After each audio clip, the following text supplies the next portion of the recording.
Bom dia, queridos, boa tarde, boa noite. Hoje é o nosso último dia de propósito e hoje falaremos do nosso Salvador, do nosso Senhor Jesus Cristo, aquele que morreu numa cruz para salvar a mim e a você. Mas que você não acredite e que ache que o mundo foi feito de uma explosão, e a Bíblia pode confirmar tudo junto com a ciência. Mas a Bíblia é um livro verdadeiro. Sim, Jesus foi aquele que morreu. Sinto lhe dizer, acreditando você ou não, sim, Deus enviou seu único filho para nos salvar. Acreditando você ou não, sim, Jesus voltará para buscar aqueles que o escolheram. Acreditando você ou não, sim, existe um inferno. Acreditando você ou não, sim, aqueles que não subirem com Cristo no arrebatamento passarão pela grande tribulação. E a Bíblia fala que não houve, nem nunca haverá um tempo de tal sofrimento como a grande tribulação, os 7 anos, onde haverá o domínio do anticristo. Acreditando você ou não, Jesus te ama e não quer te perder. Ele criou o mundo para nós, mas através da desobediência de um homem, o pecado veio a esse mundo. Mas glória a Deus que pela obediência de outro homem, a salvação veio a este mundo. Em Romanos, no capítulo 5, verso 19, vai dizer: porque como pela desobediência de um só homem, muitos foram feitos pecadores, assim pela obediência de um, muitos serão feitos justos. Deus criou um mundo, Deus criou Eva e Adão, porque ali estava formando o primeiro ministério da nossa vida, a família. E Deus provou a obediência, eles falharam. Todos os dias nós pecamos, nós falhamos. Mas a diferença de estar com Cristo é porque você tem o Espírito Santo morando em ti. E esse Espírito Santo vai te conduzir. E vai tocar, e vai mostrar, isso não está certo, isso está certo. Você fala aquilo para aquela pessoa, fica calado, não revida, prega aqui, faz esse propósito. Você está sendo guiado pelo Espírito Santo, que é o próprio Deus. Essa é a diferença. Mas Deus quis mostrar com Eva e com Adão que o nosso primeiro ministério, o ministério mais importante é a família. Então, queridos, por mais que você tenha familiares que ainda não creem em Deus, que ainda não estão nos caminhos do Senhor, não desista deles. Pode você pregar o mundo inteiro, mas não desista da sua família.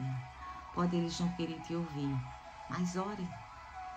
Porque quem convence do pecado não é você, é o Espírito Santo. E na medida, no momento que você aceita Cristo e é salvo, eles passam, sua família passam a ser filhos da promessa, através de você. É assim, se Deus não quer perder nenhum só filho, nenhuma só criatura, você quer perder seus filhos, ou seus pais, ou seus tios, ou qualquer pessoa que seja da sua família, você quer subir aos céus e deixá-los aqui para passar pela grande tribulação, você quer que eles vão para o inferno eterno? Com certeza não querem. Então, queridos, por mais que seja difícil, e é difícil, a nossa família entender que antes éramos de uma forma e de repente mudamos, e eles vão duvidar dessa mudança, vão sempre estar testando, não desistam deles. Provavelmente, e na maioria das vezes, a salvação deles não vai vir através de você. Jesus vai levantar situações ou pessoas para que eles possam aceitar a Cristo. mas a sua obrigação é continuar orando e clamando por eles. Mesmo em silêncio, mesmo não seja na frente deles. Mas orem, clamem e tentem sempre permanecer firmado na rocha, porque eles estão se espelhando em ti para tomar decisão.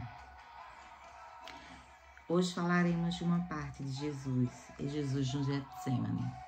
Não há como falar de toda a trajetória de Jesus, porque tomaria muito tempo. Mas eu quero que você me acompanhe em Mateus 26, do versículo 36 ao 46.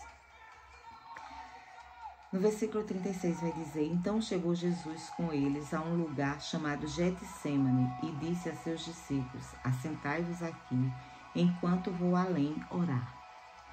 Jesus chegou àquele lugar que antecedia toda a sua via cruz e posterior crucificação, e foi orar. Jesus orou e em muitas passagens mostra que Jesus orava sempre, porque é orar sem cessar.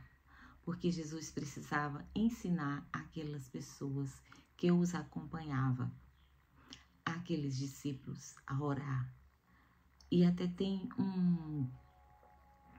uma passagem em que os próprios discípulos pedem para que Jesus os ensine a orar. E é quando ele ensina a oração do Pai Nosso. A oração do Pai Nosso não é a oração que tem que ser repetida. É apenas um exemplo de oração. Mas você tem um livre acesso a Deus. Você não precisa de intermediários para chegar ao Pai. Você pode orar quando, onde e de qualquer maneira. Ele quer intimidade contigo. Então, orar sem cessar. E foi isso que Jesus foi fazer. No versículo 37, ele vai falar: E levando consigo Pedro e os 2 filhos de Zebedeu, começou a entristecer-se e angustiar-se muito. Ele está falando aqui que ele levou 3 de seus discípulos, aqueles que sempre andavam com eles. Ele tinha 12, mas 3 eram os mais chegados. Você precisa neste mundo ter pessoas que tenham uma fé igual ou maior que a sua, uma visão igual à sua espiritual. Seja o poder de Deus, igual ou mais que você. Você precisa de gente que auxilie a caminhada com Cristo. Não, você não pode andar com todo mundo, você não pode falar tudo para todo mundo. Não faça isso. Isso é falta de sabedoria. Mas você precisa de pessoas que o auxiliem. Aí onde que está a importância, não só, claro, não só a igreja, mas também a igreja, de reunirmos, porque é a união que fortalece uns aos outros naquele tempo. Mas você precisa de pessoas que possam te ajudar nesta caminhada. No versículo 38, ele diz: A minha alma está cheia de tristeza até a morte. Ficai aqui e vigiai comigo. Naquele momento, Jesus, ele era homem e ele estava sentindo já, porque o corpo, quando a gente está em risco iminente, o corpo começa a sentir, né? Nós vamos passar por vários... o corpo vai mostrar sinais, seja por palpitações, seja por sudorese, seja mentalmente. E Jesus estava totalmente entristecido e totalmente angustiado, porque ele tinha total ciência de tudo o que ele ia passar. E não há um sofrimento que a gente possa comparar ao sofrimento de Cristo. Não há. 39. E indo um pouco adiante, prostrou-se sobre seu rosto, orando e dizendo: Meu Pai, se é possível, passe de mim este cálice. Todavia, não seja como eu quero, mas como tu queres. Ele ainda orou para Deus e disse: Senhor, se houver outra forma, passe de mim este cálice. Mas se não houver, que seja feita a tua vontade. Você acha que se Deus tivesse outra forma de salvar a humanidade, ele ia sacrificar seu único filho? Não havia. E não havia um outro alguém. Não poderia ser um anjo. Não. Teria que ser Jesus. Então ele disse, se não houver, então que seja feita a tua vontade. A obediência falando mais alto sempre. No versículo 40 diz, e voltando para seus discípulos, o achou dormindo, adormecidos, e disse a Pedro, então nenhuma hora pudeste vigiar comigo? Quando ele volta da oração, os seus discípulos estão adormecidos. Sei lá, de repente eles estavam muito cansados de todo um dia de ansiedade, de pregar, de levar a palavra aos outros. Eles não tinham noção do que ia acontecer a Jesus.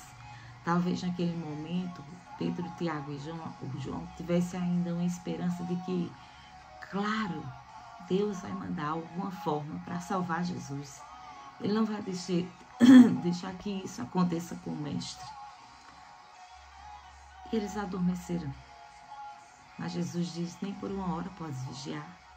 Queridos, nós vivemos num mundo de pecados, de tentações, de provações. E precisamos estar vigilantes constantemente. No capítulo 41 vai dizer, vigiai e orai, para que não entreis em tentação. Na verdade, o espírito está pronto, mas a carne é fraca. E novamente ele torna a dizer aos seus 3 discípulos, vigiai e orai. É orar sempre e vigiar sempre. Porque haverá tentações, haverá provações, mas quando você está intimamente ligado com Cristo, você fica mais alerta para o que o inimigo quer fazer, porque o inimigo das nossas almas anda ao nosso derredor, procurando a quem possa tragar. Então, por isso que devemos estar sempre firmados na rocha, sempre em constante ligação com o Pai. Constante, sem cessar. E ele ainda diz mais, porque o espírito está pronto. Nosso corpo é feito de corpo, alma e espírito. O espírito está pronto, mas a alma não está não. Nem a carne. São levados por aquele que é alimentado. Se você alimenta o espírito com coisas de Deus, você vai estar mais alerta para o que vier. Mas se você alimenta a sua alma com coisas do mundo, então você está mais suscetível a entrar no pecado, a normalizar o pecado, a normalizar o que o mundo diz que é normal. Você passa a ter uma cegueira espiritual quando você não ora e não vigia. Não está na presença de Deus. Versículo 42. E indo segunda vez orou, dizendo, meu Pai, se este cálice não pode passar de mim, sem eu o beber, faça-se a tua vontade. Outra vez Jesus voltou a orar e a interceder e pedir misericórdia a Deus. Deus, se esse cálice não vai passar, eu vou ter que realmente passar por tudo isso. Então faça a tua vontade, ele estava dizendo.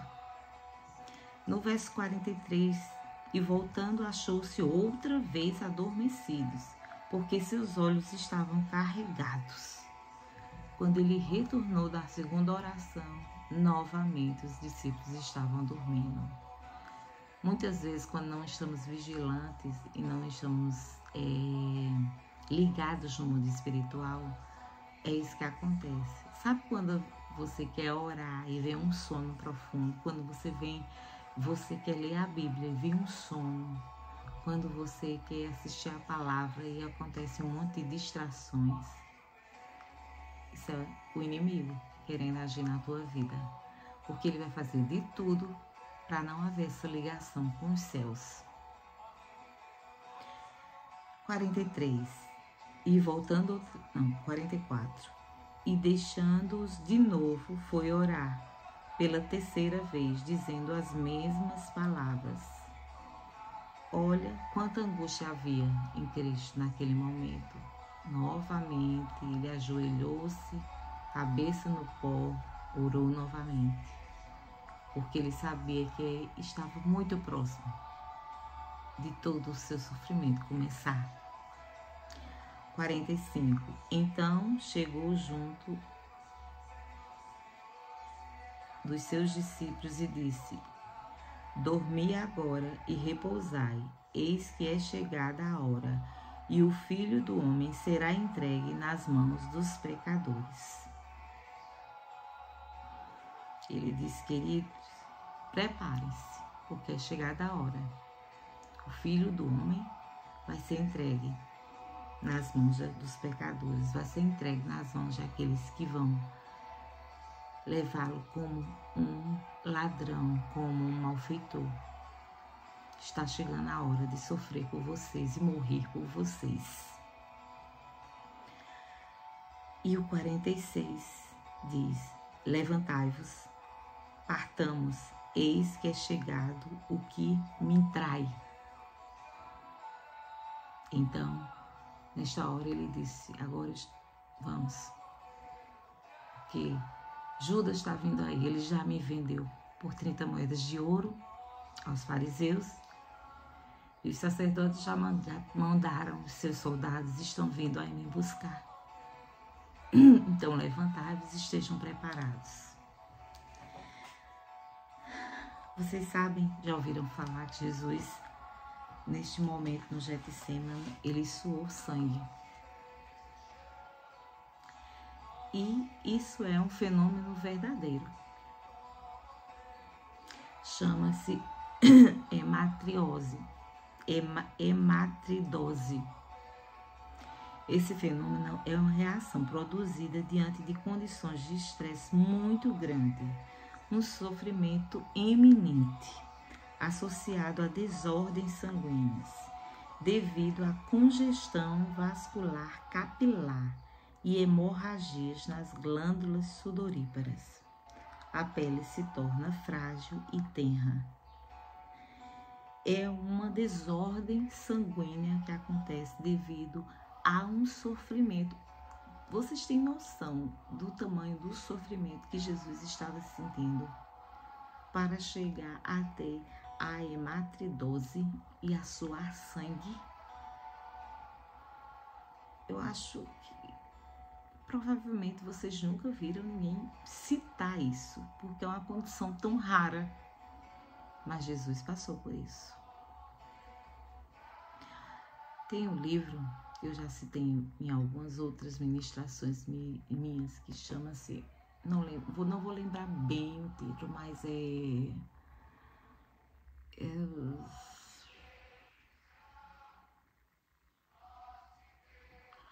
o sofrimento de Cristo pela visão de um médico.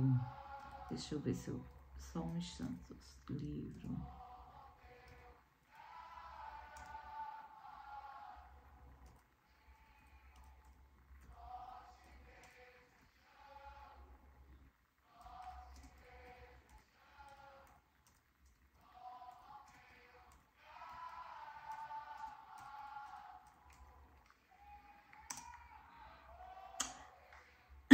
A crucificação de Cristo, descrita por um cirurgião. Eu já li esse livro. Se vocês tiverem a oportunidade de ler, vocês vão ler e vão ver um cirurgião, ele mostrando o que aconteceu com o corpo de Cristo em cada situação de sofrimento que ele passou. Só um spoiler, ele fez através de cadáveres que eram cadáveres de pessoas que